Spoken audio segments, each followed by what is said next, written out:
Donald Trump faces 30 plus criminal charges in a Manhattan grand jury indictment. His response? Political persecution and election interference at the highest levels. And Republicans are now using committees to investigate the Manhattan DA's office to make sure they didn't commit any crimes in this investigation.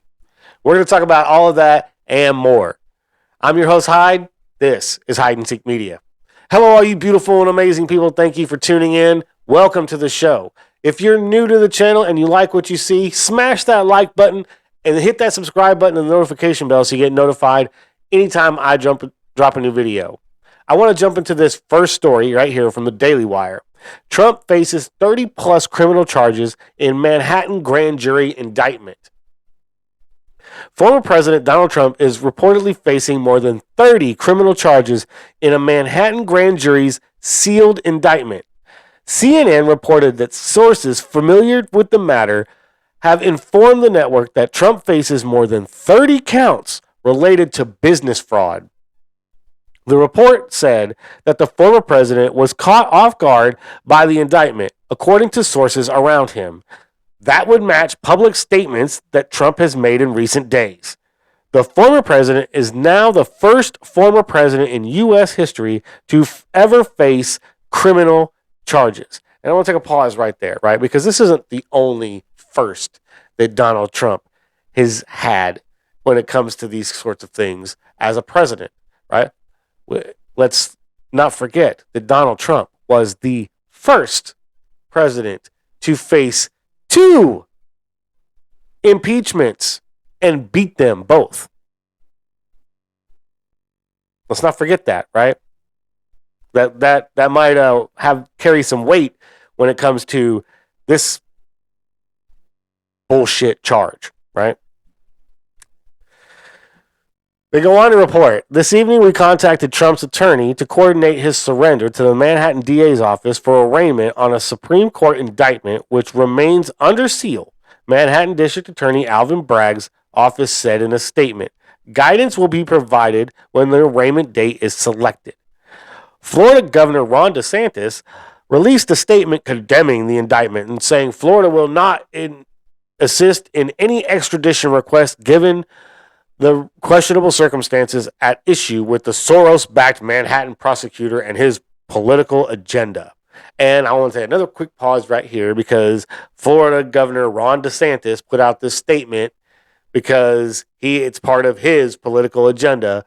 Because we all assume that DeSantis is going to run in 2024 and is going to be Trump's number one opponent in the primary.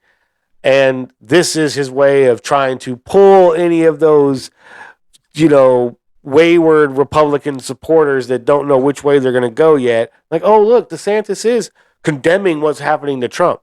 Well, first of all, he didn't say Trump in his statement at all. Okay. And if you are paying attention, the DA's office of the Manhattan DA's office was already in contact with Trump's lawyers about a surrender. And his lawyers already said Trump plans on surrendering on Tuesday. So there's going to be no extradition request to begin with. So this is all smoke and mirrors, right, from the governor. And it's a way to try to pull some supporters to his side.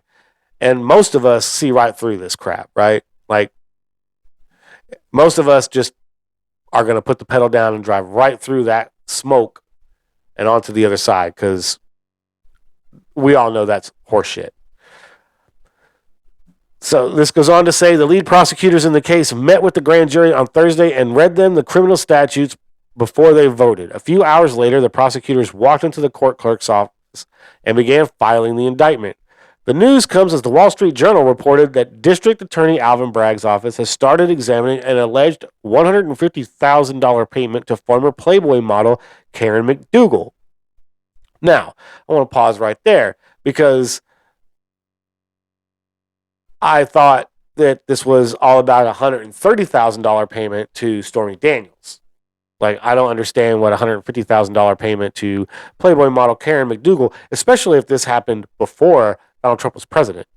Like, Because I don't remember ever hearing about him paying $150,000 to any Playboy model while he was president. I may have missed that story. If I have, leave it down in the comments down below. Link it down in the comments down below. Let me so I can see it. Educate me, please. But Trump responded to the news by claiming that the entire situation was political persecution and election interference at the highest level in history. Right. So here's this story here from timcast.com. Political persecution and election interference at the highest level in history. Trump responds to indictment, will reportedly surrender early next week. Never before in our nation's history has this been done. Donald Trump responded to a Manhattan grand jury's indictment.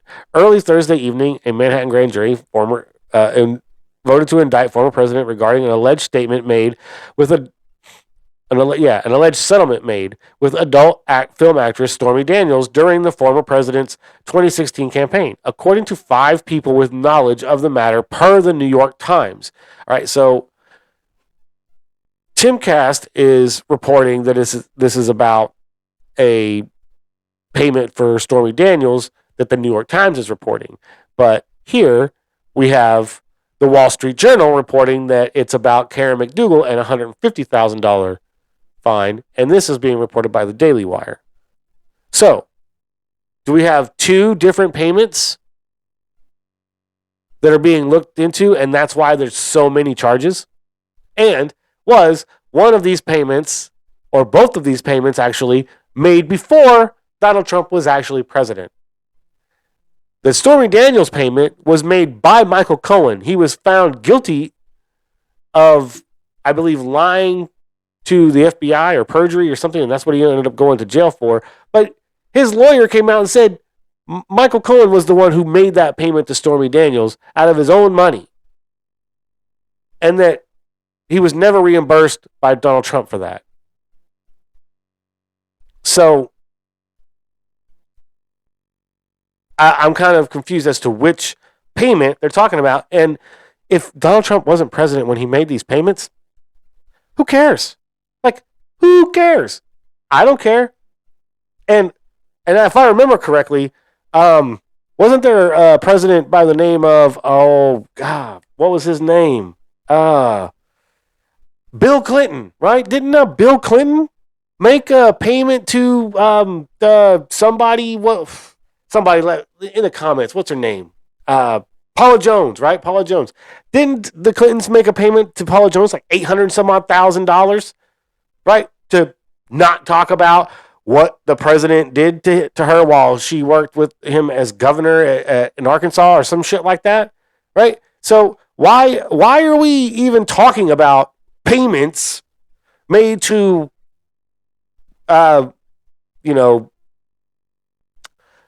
alleged sexual affairs, or mistresses or whatever you want to call them, right? Like, why are we even talking about this? Why is Donald Trump even being indicted over this when we know for a fact? So are we going to arrest Bill Clinton now? Because, he did the same thing. I'm just asking. I don't know. It seems kind of sketchy to me.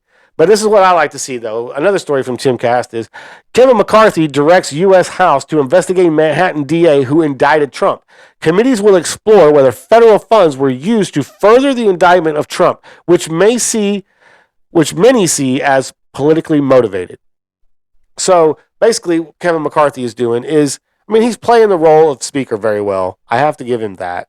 He is appeasing the America First and Freedom Caucus to a great extent, and he's not impeding what needs to be done. And an investigation definitely needs to be done into this DA, because if the Biden Department of Justice refused to prosecute Donald Trump on this, and the DA before Alvin Bragg decided not to prosecute Donald Trump on this, what in the hell thinks Alvin Bragg thinks he's smarter than all of these other attorneys and that he can get Donald Trump where they couldn't? I'm asking, I don't understand. This whole thing stinks to high heaven.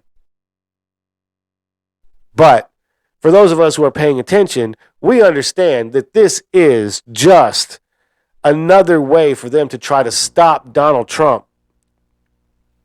This is just another way for them to try and stop Donald Trump from winning back the presidency and doing what needs to be done, doing something he didn't realize that needed to be done the first time. So I want to talk about Friday night's episode of Timcast IRL.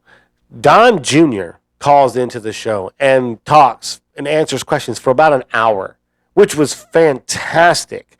My hats off to Tim Pool and the guys over there at Timcast for really making huge strides in the culture war and the political movement to save this country. I really applaud those guys over there for what they're doing. So I wanted to talk about that show, right, where Don was on there. Just, you could tell it's going to be different.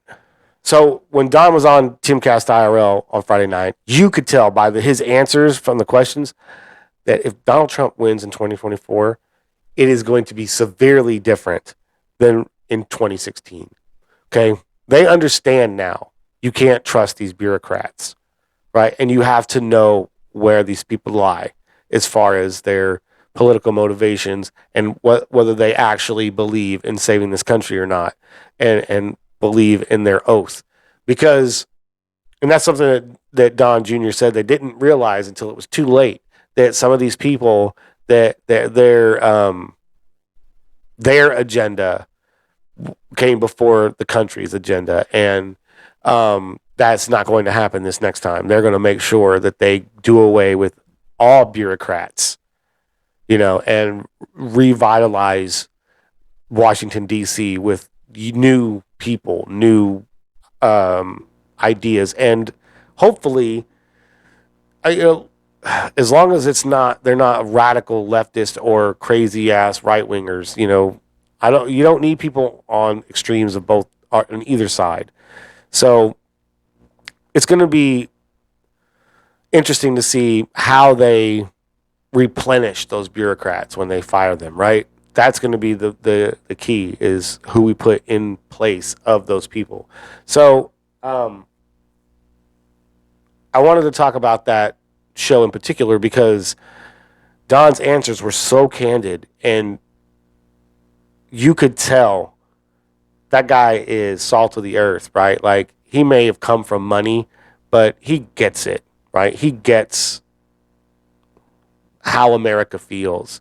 And if Don is in his dad's ear more than Jared Kushner this next time around, I think that the America First agenda is going to prevail in a huge way.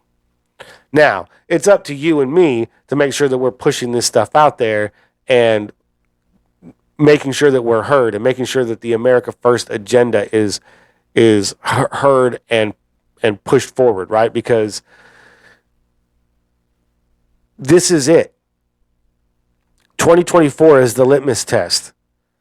If we don't win and take back this government and start to dismantle the pieces we don't need, we'll never get another opportunity again, because America will fall. It will fall if we do not win in 2024. So it is very crucial that you pay attention even to the smallest of elections in your own state, because that matters too. Because if this country falls, where do you want to be? Are you in a place that you feel comfortable? Are you in a state that you feel comfortable that if it all went to shit, that they would be looking out for your best interests? Ask yourself that question. Are you prepared? Do you have enough supplies? Do you have enough canned goods and water purification and bottled water? Do you have enough frozen storage, freezer storage? Do you have a backup generator? Do you have fuel for that backup generator, or a way to power that backup generator? Is your house EMP protected? These are all things that you have to be thinking about, because these are all real dangers that could be happening in the next 5 years in this country. But if we take a stand here and now and we get Donald Trump back in the office, we could fix it. It's going to take a lot of work and a lot of dedication and a lot of backbone. But we have to do it, or we are going to lose the country that you and I grew up in. Now, if you've made it all the way to the end of the video, I appreciate you guys watching this far. It really does mean a lot. I want to know what you think about what's going on to Donald Trump. Is he going to end up going to jail? Is he going to get a fair trial in New York? Is he even going to go to trial? What do you think? I also would love to hear what you think about the video, the show, the channel. I can take constructive criticism. So leave a comment, right? Interact with the video. Smash that like button. Those things will help the algorithm, give my video more impressions. That's how more people see it. That's how I get more subscribers. That's how we grow this channel, and that's what I need you guys to help me do. So hit that like button, hit the subscribe button, share this video on all social media platforms, and I appreciate everything you guys are doing. I'll catch you later. Peace.